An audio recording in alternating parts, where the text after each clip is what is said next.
कृष्ण भगवान की जय। पुराण पुरुष पुरुषोत्तम भगवान की जय। सत्य सनातन वैदिक धर्म की जय। भगवान की पट्टरानियों के साथ द्रौपदी की बातचीत। श्री सुखदेव जी कहते हैं, परीक्षित, भगवान श्री कृष्ण ही गोपियों को शिक्षा देने वाले हैं और वहीं उस शिक्षा के द्वारा प्राप्त होने वाली वस्तु है। इसके पहले जैसा कि वर्णन किया गया है, भगवान श्री कृष्ण ने उन पर महान अनुग्रह किया। अब उन्होंने धर्मराज युधिष्ठिर तथा अन्य समस्त संबंधियों से कुशल मंगल पूछा। भगवान श्री कृष्ण के चरण कमलों का दर्शन करने से ही उनके सारे अशुभ नष्ट हो चुके थे।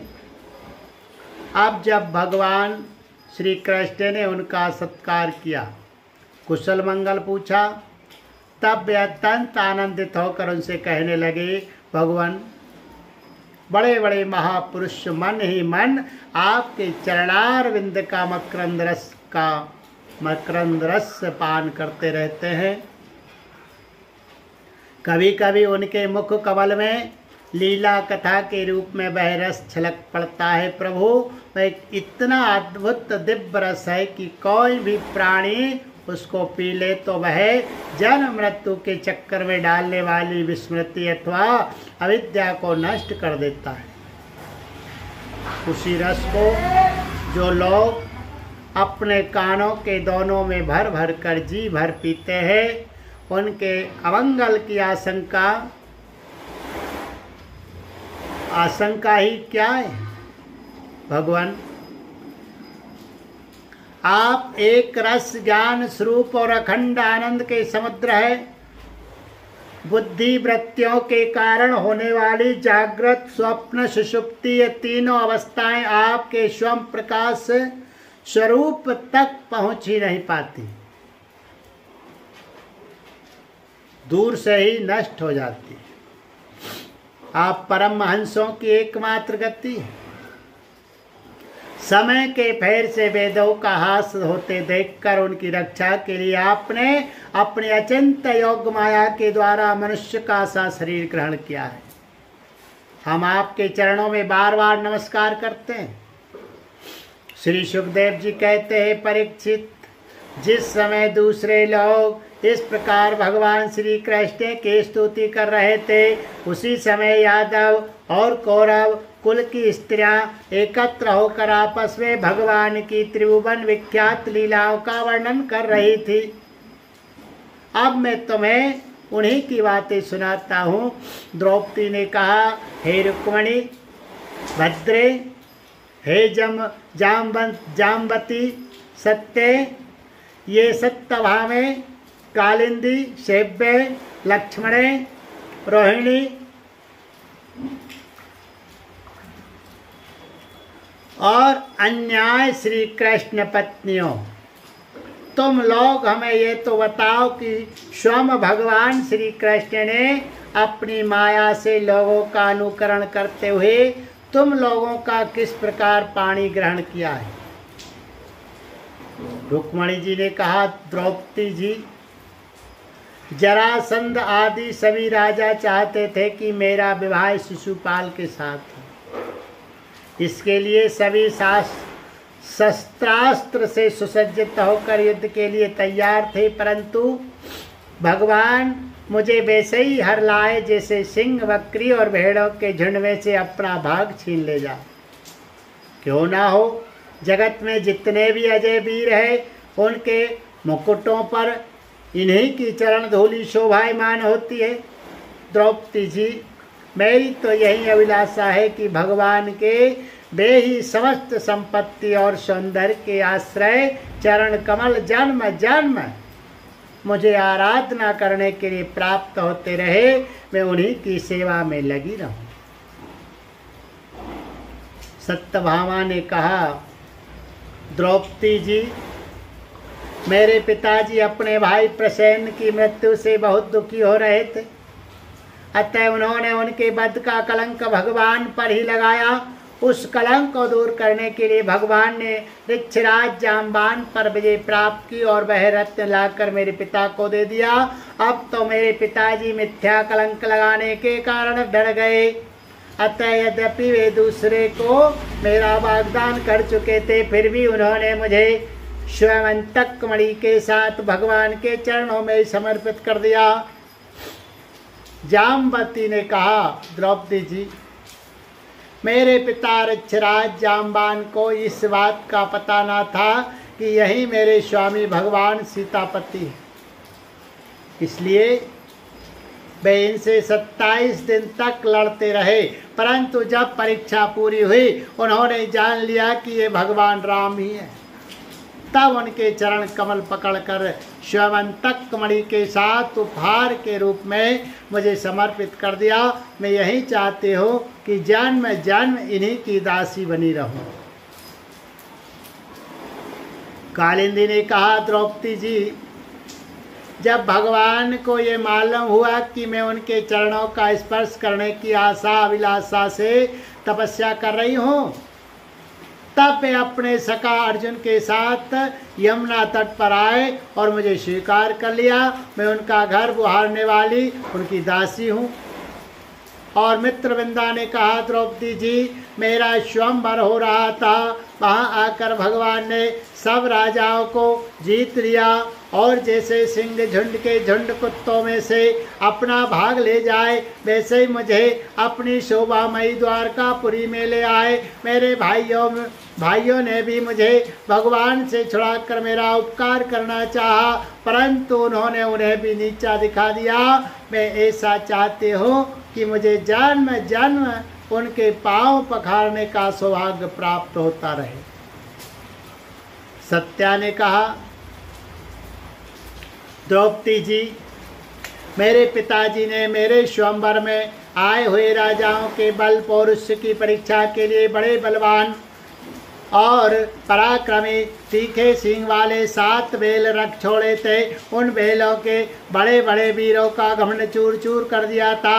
उन्हें भगवान ने खेल खेल में ही झपट कर पकड़ लिया, नाथ दिया और बांध दिया। ठीक वैसे ही जैसे छोटे छोटे बच्चे बकरी के बच्चों को पकड़ लेते हैं, इस प्रकार भगवान बल पौरुष के द्वारा मुझे प्राप्त कर चतुरंगनी सेना और दासियों के साथ द्वारका ले आए। मार्ग में जिन क्षत्रियों ने विघ्न डाला, उन्हें जीत भी लिया। मेरी यही अभिलाषा है कि मुझे इनकी सेवा का अवसर सदा सर्वदा प्राप्त होता रहे। भद्रा ने कहा, द्रौपदी जी, भगवान मेरे मामा के पुत्र हैं। मेरा चित्त इन्हीं के चरणों में अनुरक्त हो गया था। जब मेरे पिताजी को ये बात मालूम हुई, तब उन्होंने स्वयं ही भगवान को बुलाकर अक्षौणी सेना और बहुत सी दासियों के साथ मुझे इन्हीं के चरणों में समर्पित कर दिया। मैं अपना परम कल्याण इसी में समझते हूँ कि कर्म के अनुसार मुझे जहाँ जहाँ जन्म लेना पड़े, सर्वत्र इन्हीं के चरण कमलों का संस्पर्श प्राप्त होता रहे। और लक्ष्मणा ने कहा, रानी जी, देवर्षि नारद बार बार भगवान के अवतार और लीलाओं का गान करते रहते थे। उसे सुनकर और यह सोचकर कि लक्ष्मी जी ने समस्त लोकपालों का त्याग करके भगवान का ही वर्ण किया, मेरा चित्त भगवान के चरणों में आसक्त हो गया। साथ भी मेरे पिता बृहत्सेन मुझ पर बहुत प्रेम रखते थे। जब उन्हें मेरा अभिप्राय मालूम हुआ, तब उन्होंने मेरी इच्छा की पूर्ति के लिए यह उपाय किया। महारानी, जिस प्रकार पांडव वीर अर्जुन की प्राप्ति के लिए आपके पिता ने स्वयंवर में मत्स्य वेद का आयोजन किया था, उसी प्रकार मेरे पिता ने भी किया। आपके स्वयंवर की अपेक्षा हमारे यहाँ यह विशेषता थी कि मत्स्य बाहर से ढका हुआ था, केवल जल में ही उसकी परछाई दिख पड़ती थी। जब यह समाचार राजाओं को मिला, तब सब ओर से समस्त अस्त्र शस्त्रों से तत्वज्ञ हजारों राजा अपने अपने गुरुओं के साथ मेरे पिताजी की राजधानी में आने लगे। मेरे पिताजी ने आए हुए सभी राजाओं का बल, पौरुष और अवस्था के अनुसार भली भांति स्वागत सत्कार किया। उन लोगों ने मुझे प्राप्त करने की इच्छा से स्वयंवर सभा में रखे हुए धनुष और बाण उठाए। उनमें से कितने ही राजा तो धनुष पर तांत भी ना चढ़ा सके। उन्होंने धनुष को ज्यों का त्यों रख दिया। कईयों ने धनुष की डोरी को एक सिरे से बांध कर दूसरे सिरे तक खींच तो लिया, परंतु वे उसे दूसरे सिरे से बांध ना सके। उसका झटका लगने से गिर पड़े। रानी जी, बड़े बड़े प्रसिद्ध वीर जैसे जरासंध, अम्बष्ट, नरेश, शिशुपाल, भीमसेन, दुर्योधन और कर्ण, इन लोगों ने धनुष पर डोरी तो चढ़ा ली थी, परंतु उन्हें मछली की स्थिति का पता न चला। पांडव वीर अर्जुन ने जल में उस मछली की परछाई देख ली और यह भी जान लिया कि वह कहाँ है। बड़ी सावधानी से उन्होंने बाण छोड़ा भी, परंतु उससे लक्ष्य भेद न हुआ। उनके बाण ने केवल उसका स्पर्श मात्र किया। रानी जी, इसी प्रकार बड़े बड़े अभिमानियों का मान मर्दन हो गया। अधिकांश नरपतियों ने मुझे पाने की लालसा एवं साथ ही साथ लक्ष्य भेद की चेष्टा भी छोड़ दी। तब भगवान ने धनुष उठाकर खेल खेल में अनायास ही उस पर डोरी चढ़ा दी, बाण साधा और जल में केवल एक बार मछली की परछाई देखकर बाण मारा तथा उसे नीचे गिरा दिया। उस समय ठीक दोपहर हो रहा था।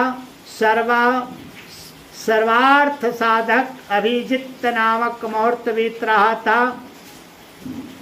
देवी जी, उस समय पृथ्वी में जय जयकार होने लगा और आकाश में दुंदुभियां बजने लगी। बड़े बड़े देवता आनंद विख्याल होकर पुष्पों की वर्षा करने लगे। रानी जी, उसी समय मैंने रंगशाला में प्रवेश किया। मेरे पैरों के पाजेब रुन झुन बोल रहे थे। मैंने नए नए उत्तम रेशमी वस्त्र धारण कर रखे थे। मेरी चोटियों में मालाएं गुथी हुई थी और मुंह पर लज्जा मिश्रित मुस्कुराहट थी। मैं अपने हाथों में रत्नों का हार लिए हुए थी, जो बीच बीच में लगे हुए सोने के कारण और भी दमक रहा था। रानी जी, उस समय मेरा मुखमंडल घनी घुंघराली अलकों से सुशोभित हो रहा था तथा कपोलों पर कुंडलों की आभा पड़ने से वह और भी दमक उठा था। मैंने एक बार अपना मुख उठाकर चंद्रमा की किरणों के समय सुशीतल हास्य रेखा और तिरछी चितवन से चारों ओर बैठे हुए राजाओं की ओर देखा। फिर धीरे से अपनी वरमाला भगवान के गले में डाल दी। ये तो कह ही चुकी हूँ कि मेरा हृदय पहले से ही भगवान के प्रति अनुरक्त था। मैंने जो ही वरमाला पहनाई त्यों ही मृदंग, पखावज्य, शंख, ढोल, नगाड़े आदि बाजे बजने लगे। नट और नर्तकियां नाचने लगी, गवैये गाने लगे। द्रौपदी जी, जब मैंने इस प्रकार अपने स्वामी प्रियतम भगवान को वरमाला पहना दी, उन्हें वरण कर लिया, तब कामातुर राजाओं को बड़ा डहा हुआ। वे बहुत ही चिढ़ गए। चतुर्भुज भगवान ने अपने श्रेष्ठ 4 घोड़ों वाले रथ पर मुझे चढ़ा लिया और हाथ में सारंग धनुष लेकर तथा कवच पहनकर युद्ध करने के लिए वे रथ पर खड़े हो गए। पर रानी जी, दारुक ने सोने के साज समाज से लदे हुए रथ को सब राजाओं के सामने ही द्वारका के लिए हाँक दिया।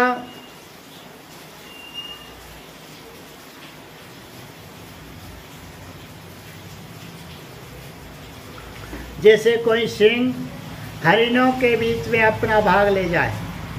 उनमें से कुछ राजाओं ने धनुष लेकर युद्ध के लिए सज धज कर इस उद्देश्य से रास्ते में पीछा किया कि हम भगवान को रोक लें, परंतु रानी जी उनकी चेष्टा ठीक वैसे ही थी जैसे कुत्ते सिंह को रोकना चाहे। सारंग धनुष के छूटे हुए तारों से किसी की बाहें कट गई तो किसी के पैर कट गए और किसी की गर्दन ही उतर गई। बहुत से लोग तो उस रणभूमि में ही सदा के लिए सो गए और बहुत से युद्ध भूमि छोड़कर भाग खड़े हुए। तदंतर यदुवंश शिरोमणि भगवान ने सूर्य की किरणें भांति भांति अपने निवास स्थान स्वर्ग और पृथ्वी में सर्वत्र प्रशंसित द्वार का नगर में प्रवेश किया। उस दिन वह विशेष रूप से सजाई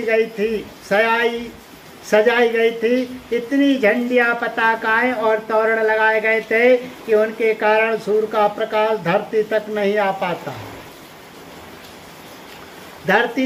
आ पाता था। मेरी अभिलाषा पूर्ण हो जाने से पिताजी को बहुत प्रसन्नता हुई।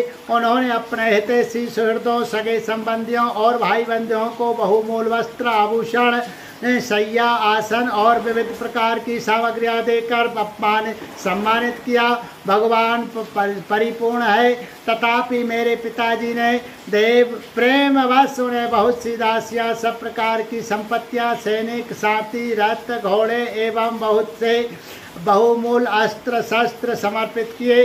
रानी जी, हमने पूर्व जन्म में सबकी आसक्ति छोड़कर कोई बहुत बड़ी तपस्या की होगी, तभी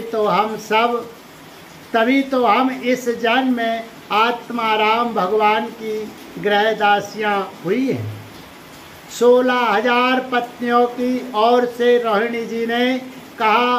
भीमासुर ने दिग्विजय के समय बहुत से राजाओं को जीतकर उनकी कन्या हम लोगों को अपने महल में बंदी बना रखा था। भगवान ने यह जानकर युद्ध में भौमासुर और उसकी सेना का संहार कर डाला और स्वयं पूर्ण काम होने पर भी उन्होंने हम लोगों को वहां से छुड़ाया तथा पानी ग्रहण करके अपनी दासी बना दिया। रानी जी, हम सदा सर्वदा उनके उन्हीं चरण कमलों का चिंतन करती रहती थी जो जन्म मृत्यु रूप संसार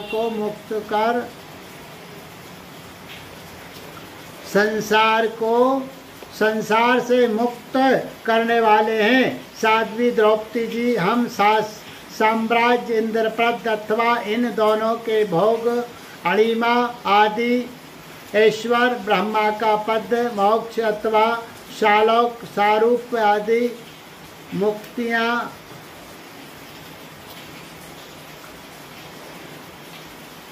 मुक्तियाँ कुछ भी नहीं चाहती। हम केवल इतना ही चाहती हैं कि अपने प्रियतम प्रभु के सुकोमल चरण कमलों की वह श्रीरज सर्वदा अपने सिर पर बहन किया करे, जो लक्ष्मी जी के वक्षस्थल पर लगी हुई केसर की सुगंध से युक्त है। उदार शिरोमणि भगवान के जिन चरण कमलों का स्पर्श उनके गो चराते समय गोपियाँ भीली ने तिनके और घास लताएं तक करना चाहती थी, उन्हीं की हमें भी चाह है। बोलिए गोविंद गोपाल कृष्ण भगवान।